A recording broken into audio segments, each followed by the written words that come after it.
Hello, I'm Ariam, and this is a vlog for just one book. Maybe some other books will sink in there, but it's supposed to be for just one book. So I'm in a Goodreads group, and one of the things you can do in this specific Goodreads group is you can post 5 books, and the next person will choose one of those books for you to read. It can be a book that they've read, that they haven't, even a book they've never heard of, just one of the 5 books you posted. So I posted um, a Katie Kazoo Switcheroo book, Wild Boy by Lloyd Jones, The Barrister's Letter of Mark by I forgot who, and it's very hard to see on the screen, on the Goodreads screen, who's it by, To Break a Covenant, same issue, and finally Orleans by Sherri L. Smith. So the book that they chose for me was Orleans. The person who chose it for me said that they read it years ago and that they remember liking it, and that they hope I enjoy it too. So actually, I started this book in September. I got 5 chapters in, which is 44 pages, but I got really sick. I had a really high fever, and I definitely could not concentrate on this book. I could barely concentrate on any book, but especially not this one, which is both sci-fi and written in the New Orleans dialect. Wait, I don't know what you call it exactly, but it's written in New Orleans language, which I love. I think that's awesome and great. Just could not read it when I had a really high fever. So this book is a YA sci-fi, like I said, and in it, New Orleans, after a lot of hurricanes, also contracted a plague. I believe this was written before Corona. Let's check, actually. And so this plague, I believe that for some reason, I don't remember why. I'm just basing it off what I remember from when I read it in September. For whatever reason, the types of blood you have are important. And so New Orleans was blocked off from the rest of the United States, and now people live there in kind of like tribes according to their blood type. And our main character, the tribe she lives with, the leader has a baby girl, and she tasks her with taking the baby girl over the wall out of New Orleans and into the rest of the states. And it's basically just about our main character's journey. So I do remember it being kind of slow, but I was enjoying it. And so, yeah, I'm excited to restart it. I'll probably start it tomorrow with God's help. Also, it was published in 2013. Hello. It is May 27th, and I have started rereading, um, or reading. I've started reading from the beginning, Orleans again. So I have actually passed where I stopped. And it's kind of crazy because I am now at page 70, chapter 7. And when I stopped, like I said, I was at page 44. And it took me 2 days to read that much, maybe even 2 days and a half, something like that, before I realized I was too sick to read it. And now in, I don't know how sort of time, probably like an hour or so, I just read 70 pages. Not an hour altogether, because I like read it in the bus when I go to work, when I come back, when I'm waiting for the bus, whatever, and it's not an hour, but altogether it's probably something around an hour, maybe a little more, maybe a little less. It definitely does take some extra concentration for me because of the way it's written, and I am starting to feel it kind of failing right now. It's also, I'm a morning person, now it's night. Oh, well, yeah, it's past 8, actually. Crazy how late the sun sets. But I'm really, really enjoying it. Like, unputdownable. That's what it is. So now that I've actually read page 70, I do have some more information on what the book is actually about. So the tribe leader of our main character, whose name is Fen, does not ask her to take the child over the wall. She asks her to give her a better life. And Fen interprets that as being over the wall. Another thing, the reason why they stay together in blood groups is because this plague, for some reason, it attacks the blood, basically, and because of that, it spreads less when you have people from the same blood type. It spreads more when you have people from different blood types. And we've actually also gotten another character. who I don't believe he was even in the synopsis, but his name is Daniel. He's from over the wall. Oh, also, it's not just New Orleans that's blocked off by the wall. It is all of Louisiana, Georgia, Texas, and Alabama, which is a lot. But we have this guy named Daniel from over the wall who, well, so Fen is trying to get out with the baby, right? She's trying to get the baby over the wall. She's actually not trying to go to herself. She's just trying to get the baby over the wall. And meanwhile, Daniel wants to come in because he's trying to find a cure for this plague, and he thinks that he's not going to be able to research it properly. He's reached a point where he's not going to be able to research it anymore without going over the wall. So he decides to go over the wall. So far they haven't met, but I'm sure they will, and I'm curious to see what happens. This book so far has been unputdownable. Even though I knew what was happening. It might actually even help that I knew what was happening in the first 4 chapters to get over the hump of the language. But I don't know. So far I've loved this book. May 28th, and I am 148 pages through this book. Like I said, this book is very much a fast read. I also feel like by constantly updating these, I'll get a better idea of how much I read per day, but we'll see. But one of the things I think that makes it such a fast read is that the author makes it seem like you're always on a cliffhanger, but it doesn't feel tense. Now, I don't love it when books make me feel tense, edge of my seat. I know lots of people do. I'm not saying it's a bad thing when books do it. It's just not a thing for me. It's actually a sign of very good writing.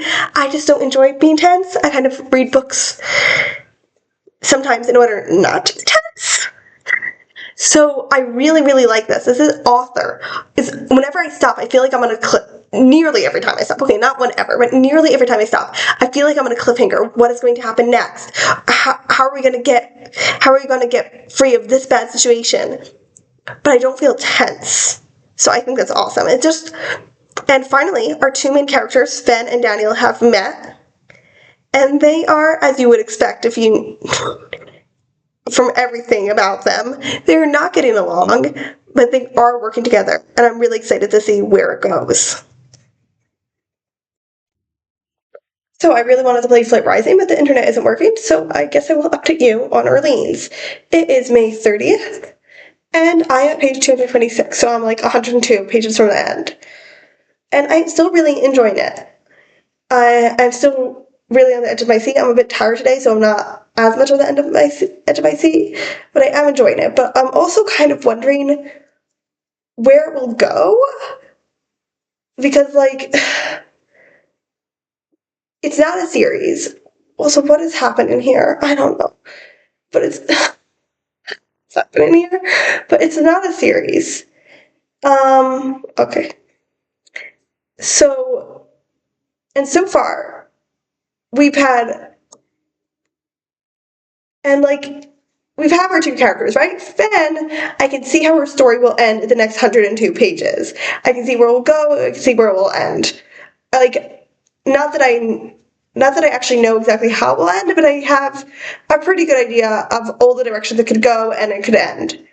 Daniel's story, on the other hand, who wants to find a cure for the Delta virus and has not been able to find anywhere to start. He has only 102 pages left to find a cure for the Delta virus. That's what I don't get.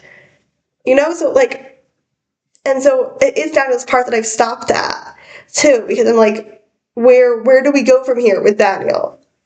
I have to assume that Daniel does not find a cure, but somehow does open Orleans to the rest of the world. I guess that's what's going to happen. Now, something I do not like that I've noticed. So it has been described in the book how Delta fever kills, but obviously it doesn't kill everybody who gets sick with it. A lot of them just become carriers, which is basically everyone alive in the Delta. And because Delta fever affects the blood,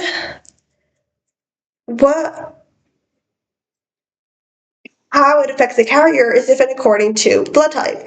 And this is relevant to plot, but I don't think it's not explained enough for me to understand. And that is that is definitely understandable because this is a book without info dumps, and both of our characters understand.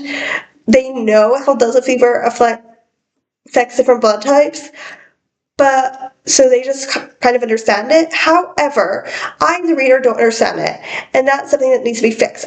Like, I think if she just, in the beginning of the book, she has like these kind of non-fiction stuff of how everything started. I think if she just added there a medical report that was just like, this is what Delta fever is, and this is how it affects the characters. It affects people with AB blood in this way. It affects people with O positive blood in this way.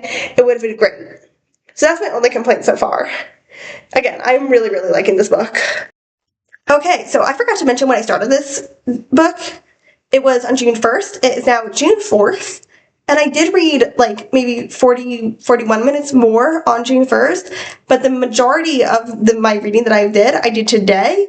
I am at now at 8 hours 51 minutes. So I read like, I don't know, 5 hours around today. Well, it is on 1.5 speed, so it's not really that much as I'm saying, but I am at 42%, and I'm really enjoying this. Honestly, I thought, I'm only 42%. There are still, like, what? 12 hours, 11 minutes left in this book. So I might still DNF it, but I have much less of the feeling. Like, when I first started reading it, I was like, oh, I might DNF this. I don't know. I should have a backup book. Right now, I'm really into the book. I'm thinking about it all the time. I'm always thinking about Demon. I'm like, what's going to happen to Demon next? I gotta get back and see what's gonna happen to Demon next. And that's such a nice feeling when you're reading a book. I love that. And also, I really like the way that Demon is describing the foster care system, and that it's failing not only because of bad people, but uh because of indifferent people, and and obviously not enough money. Yeah, there was this one line, it was like, the people who help other people always get the least money, and if you're not the people who help other people, sorry, the people who, like, if you make someone who's really rich feel happy, or if you make someone who's not rich feel like they're rich, then you get paid a lot of money. But if you help someone who's not rich, you get paid less money, and the less rich people are, the less you get paid. So if you help kids who obviously aren't paying you, you don't get paid shit. And that was a really good line. And overall, I am really enjoying the audiobook, but if I'm reading this as an ebook, I think I would have a lot of lines to highlight, because there are so many lines like that are just like, that I just think are really true. And yeah, so yeah, so I am enjoying this book. Like I said, right now he is in a really good place, and that's the thing I'm scared about, again, because I know, first of all, from the length of this book, and secondly, because I have read enough of Charles Dickens' books to know how his books work, and this is a loose retelling of David Copperfield. I know enough to know that he is going to get to a bad place again after this good place. Also, he's given hints of it earlier, and I am nervous about how that will make me feel.